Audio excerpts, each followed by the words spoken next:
tempo atrás, a gente conversou sobre karma e destino. E eu me lembro que na ocasião eu achei que faltava a gente conversar um pouquinho mais sobre o assunto. E pelo tempo que a gente tem, que não é longo, e também para não ficar muito cansativo, eu deixei para um outro momento para a gente conversar. E hoje é esse momento. Hoje a gente vai continuar conversando sobre karma, mas de uma outra maneira. O título da palestra é Por que não estamos livres do karma? E a gente vai tentar entender um pouquinho do porquê, o porquê desses constantes retornos, do porquê da gente viver preso ainda à matéria, o porquê de termos que retornar tantas vezes. Hoje a gente vai, a nossa palestra hoje está baseada no livro do Yogananda, Romance com Deus. Por que Yogananda? Porque o Yogananda tem uma forma clara, simples de falar, que faz com que a gente entenda, sem ser pesado. É uma forma da gente aprender, estudar e se esclarecer, sem que isso se torne cansativo para a gente. É uma forma amorosa e suave de colocar as coisas.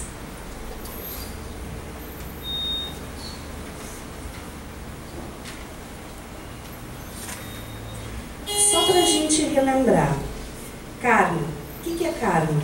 Karma são os frutos, são os efeitos positivos ou negativos das nossas ações. Ele colocou aqui como exemplo: se você toma veneno, esta ação produz um mau fruto, que seria a morte, né? E se você ingere comida saudável, isso gera um bom fruto, que é uma saúde melhor. Isso é um exemplo bem simplista assim, do que é um bom e um mau karma. E o mau karma, ele resulta das nossas ações, das ações erradas que a gente teve no passado. E o karma, ele é individual, ele pode ser individual, ele pode ser coletivo, mas ele sempre está alicerçado nas ações do ontem. E o que eu estou fazendo hoje vai criar o meu karma futuro.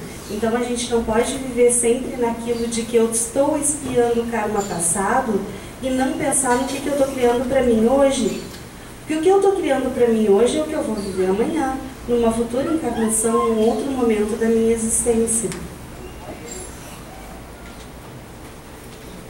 E a gente pensa assim: somos feitos à imagem e semelhança de Deus, não é verdade? E Deus é livre do karma. Deus não tem karma. Se somos a sua imagem e semelhança, por que nós não estamos livres do karma? Por que ainda temos karma? Por que ainda estamos presos a essas rodas de encarnação?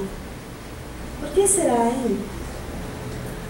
A resposta é simples, mas também bastante inquietante. A resposta é liberdade. Ainda estamos presos ao karma porque temos escolha. E na maioria das vezes escolhemos errado. E isso que nos aprisiona no karma. O que a gente também conhece como livre-arbítrio.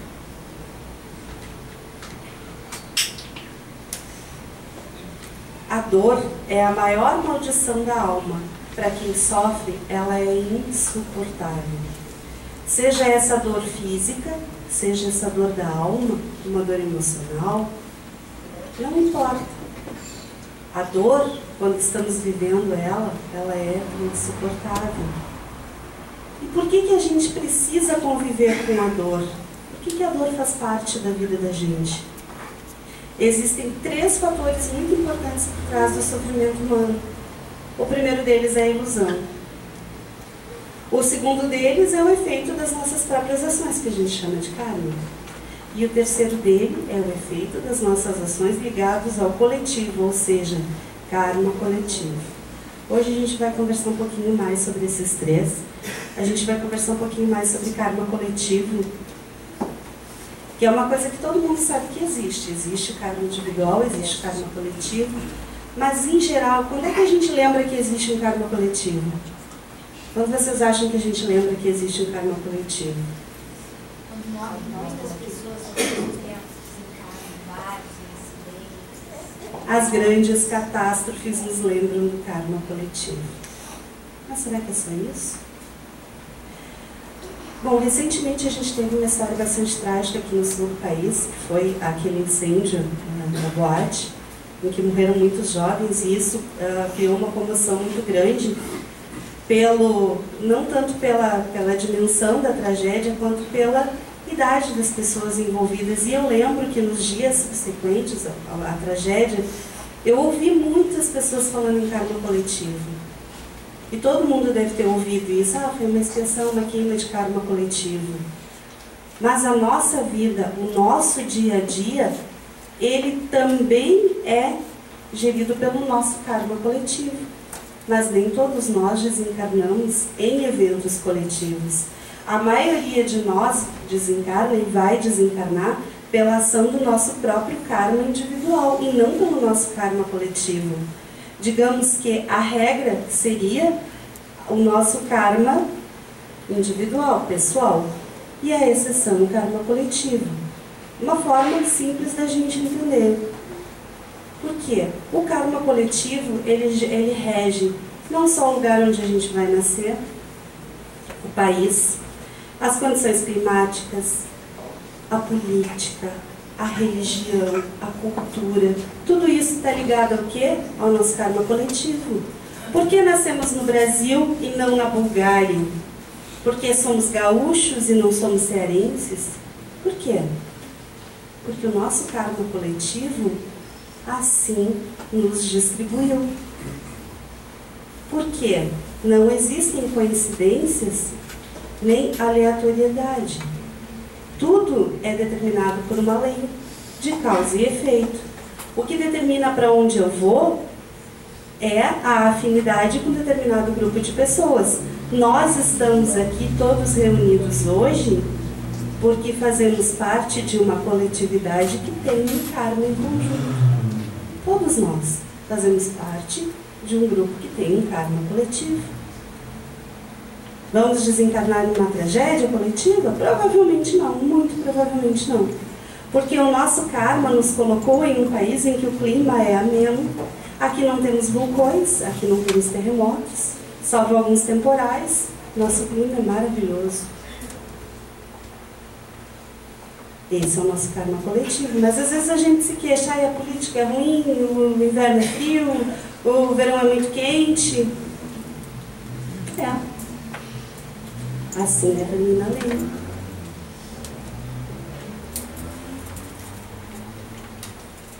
Deixa eu só seguir aqui o meu roteiro para eu não me desviar muito do assunto.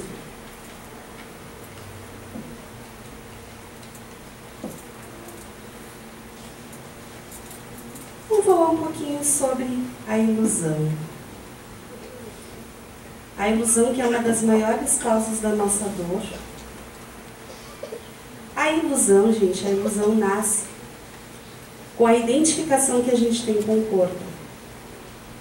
Quando a gente vem aqui para o plano da matéria, a gente se identifica com o corpo físico de tal forma que a gente passa a acreditar que somos esse corpo físico. E aí começa a nascer o germe de todas as nossas dores, porque acreditamos que somos o nosso corpo e não que estamos nesse corpo. E essa identificação é o que causa muitas vezes as nossas dores. Vocês já pararam para pensar o quanto a gente vive em função das necessidades do nosso corpo? A gente trabalha porque a gente precisa comprar comida, a gente precisa comprar roupa, calçado, pagar o aluguel. Isso é necessidade da nossa alma ou do nosso corpo? É necessidade do nosso corpo. E o quanto sobra para a gente pensar na necessidade da nossa alma? Muito pouco, né? Tanto que muitas vezes nos passa batido. A gente vive em função das necessidades do nosso corpo, porque elas são mais urgentes, porque assim precisa. E a gente às vezes acaba se esquecendo que esse corpo é um empréstimo, uma dádiva do Pai, para que a gente possa experimentar essa existência na matéria, mas que ele não é a nossa essência o contém, mas não necessariamente. Então a gente acaba vivendo em função dos nossos instintos mais primários de sobrevivência, de prazer, de felicidade transitória e acaba esquecendo que a nossa alma está além desse corpo, está além desse físico.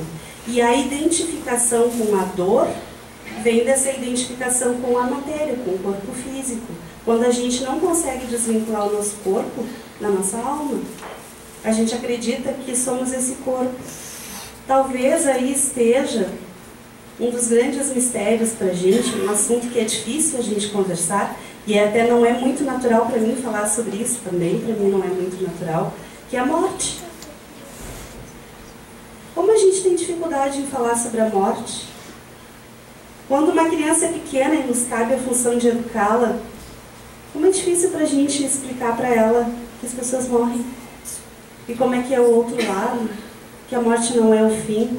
Em geral a gente vai adiando essa conversa, adiando, e muitas vezes acaba nem tendo essa conversa. E se a gente não acaba sofrendo a perda de um parente ou de alguém próximo, e a criança não nos pergunta nada, a gente acaba não falando nada sobre isso. Por quê, gente? Porque temos medo de falar sobre a morte. Por que nos identificamos com o corpo? A única coisa que morre é o corpo físico. Somos eternos.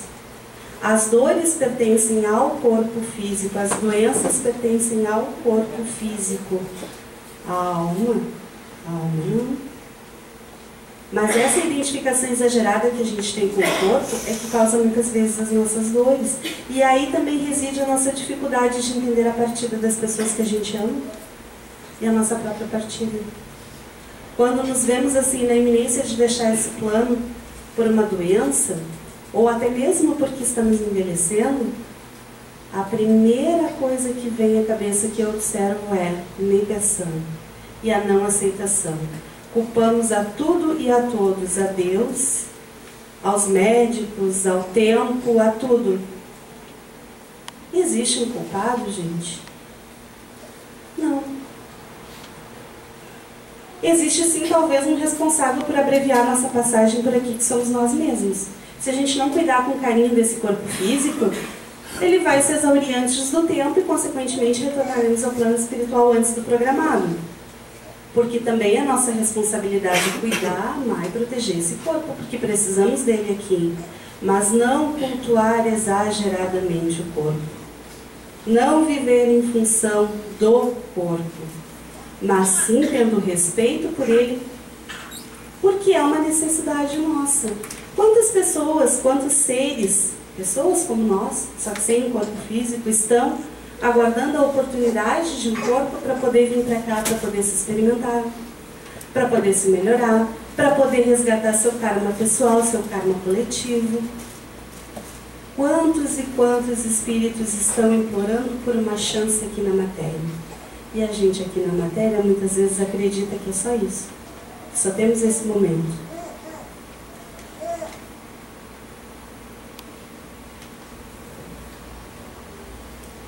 Yogananda nos diz assim: nunca se apegue tanto a uma coisa que sua ausência seja dolorosa ou que o deixe insatisfeito ou infeliz. O apego. O ser humano sofre porque se relaciona com o ego, isto é, com a consciência do eu como ser físico. Normalmente a gente se apega a muitas situações, né? Ao nosso emprego, à nossa casa, aos nossos familiares, às nossas coisas. E a gente se esquece que na vida nada é imutável. Tudo muda. As situações mudam, as pessoas mudam, as coisas mudam. E quando uma situação muda, uma pessoa vai embora, a gente perde um emprego, a gente precisa se mudar. Isso vem acompanhado de um desconforto, no mínimo, para dizer isso. Ou de uma dor, muitas vezes, insuportável. Porque a gente se apegou àquela situação, a gente se acomodou e a gente não consegue ver o outro lado. Porque a gente se apegou a uma coisa que é mutável, que passa. Assim como também o nosso sofrimento, a nossa dor, passa. Ela é passageira. A verdade é que você sofrerá menos quando aprender a viver no corpo sem pensar que ele é você. Essa desidentificação que a gente precisa fazer com o corpo vem da necessidade da gente compreender a alma, o nosso ser divino, o nosso ser eterno. Não que a gente vai se desligar desse corpo e a partir de então não prestar mais atenção, não cuidar e se desligar da vida material. Não, ela é necessária para a gente.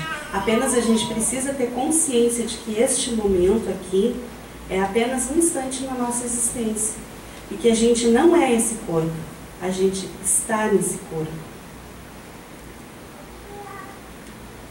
A conexão entre a dor do seu corpo é apenas mental. A dor é mental. Pode parecer estranho isso, mas é. Quando a gente dorme profundamente, a gente não sente dor, não sente fome, não sente sede, porque essas sensações estão presas ao corpo. E quando a gente dorme, a gente se desliga desse corpo. Aí a gente começa a pensar, a perceber que a dor, ela é mental. É uma necessidade da gente expressar através da dor. Sim, é uma necessidade que a gente tem de se expressar. Mas a dor, ela pertence ao corpo físico. E se você tem consciência dessa dor, se você sente pena de você mesmo, se você se preocupa demais com seus problemas, essa dor ela é aumentada exponencialmente. Ou seja, um exemplo para vocês. Aquela mãe que o filho saiu para ir para uma balada, e deu 1h da manhã o filho não voltou, e ela está roendo as unhas. 2 da manhã o filho ainda não voltou, ela está arrancando os cabelos. 3 horas da manhã o filho ainda não voltou para casa, e ela começa a ligar para pronto-socorro, polícia, me protege. E o filho lá, na balada, feliz, parceiro, contente. Ela sofreu terrivelmente e desnecessariamente, porque a dor ela criou para ela mesma no mental. A outra pessoa nem sequer tinha consciência do sofrimento e também não era responsável por esse sofrimento.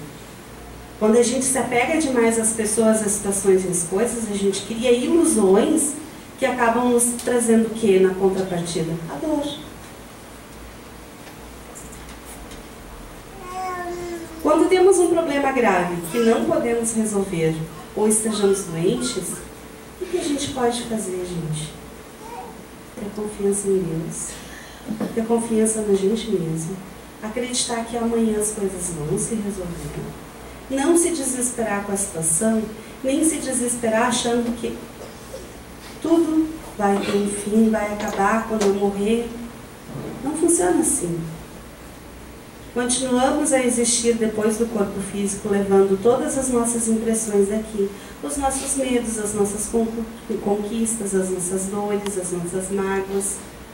As dores da alma permanecem com a alma, as dores do físico permanecem com o corpo físico, assim que a gente deixa ele aqui.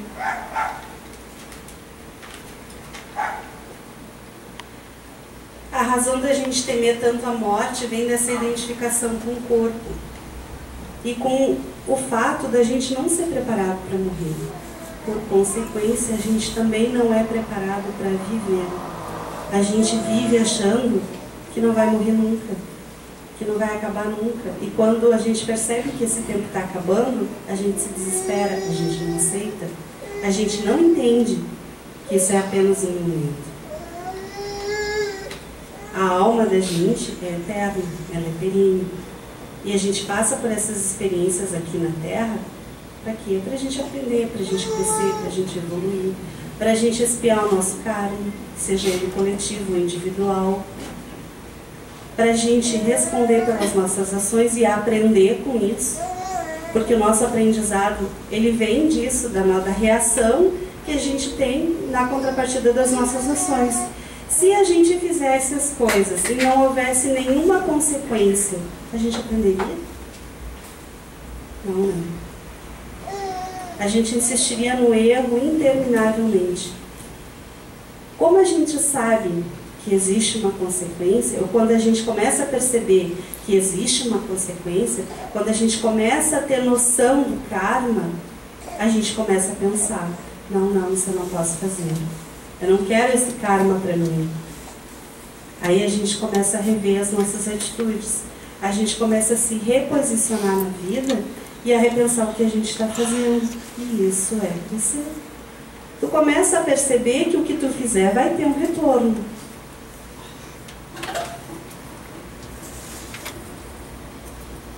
O Yogananda falou uma coisa que eu achei interessantíssima. Ele nos diz: como é gloriosa a vida após a morte.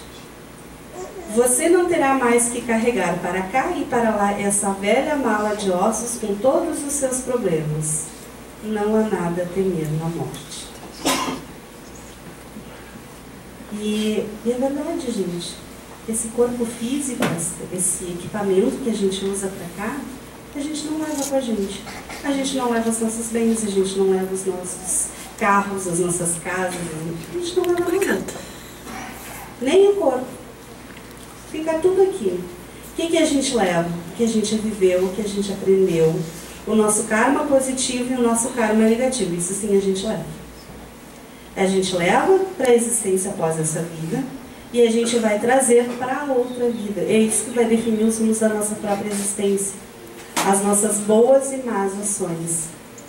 Muitas vezes eu vejo as pessoas se posicionando da seguinte maneira: eu estou passando por isso porque é karma. Eu estou nesse casamento porque é um karma. É um karma que eu tinha que pagar. Esse trabalho é um karma.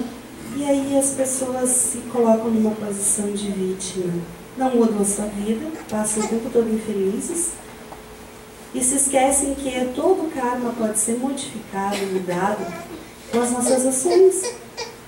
Que a gente pode construir um bom karma para a gente.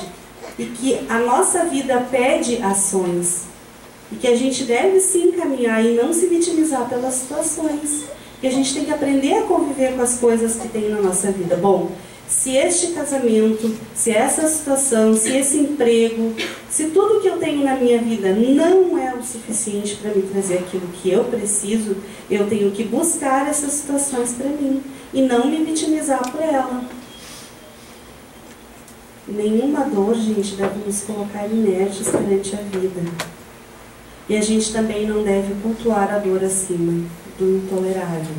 Que muitas vezes a gente se massacra com uma situação que já é ruim. A gente passa o tempo todo pensando na nossa doença, na nossa falta de dinheiro, na nossa falta até de beleza física, na nossa falta de uma perfeição ilusória. E tudo isso nos incomoda. O fato de não ser loiro alto, o fato de não ser rico, de não ter um carro do ano, que importância isso tem para a alma, que realmente é eterno, que importa. Que importância isso realmente tem para a nossa felicidade. Se a nossa felicidade é um corpo perfeito e bonito, alguma coisa está errada. Porque esse corpo ele vai envelhecer, ele vai adoecer. E a gente vai deixar ele aqui. Então, viver apegado demais à matéria não tem sentido. Nunca aceite limitações culpando seu karma.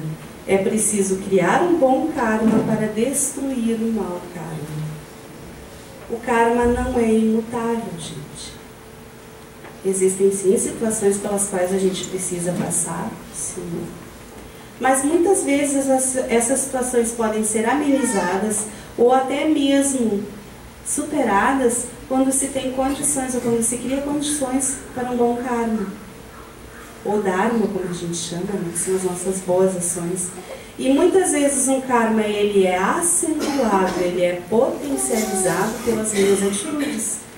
Por exemplo, se eu já tenho um karma, uma predisposição para ter um câncer de pulmão, devido às minhas existências passadas, e nessa vida eu começo a fumar, o que eu vou conseguir com isso? Eu vou acelerar o meu karma, o retorno do meu karma, eu vou piorar a minha situação. Existe acaso? Não. Ele pode ser remediado? Pode. De repente eu tenho uma pneumonia severa, fico algum tempo ruim, depois me recupero. Era para ser um câncer, acabou não sendo, porque eu tinha um karma positivo. Eu trabalhei em função, não só em função de melhorar a minha vida, mas das pessoas à minha volta. Eu consegui mérito. Não que a gente deva fazer as coisas pensando nisso, mas também trabalhar para que a gente crie um karma positivo.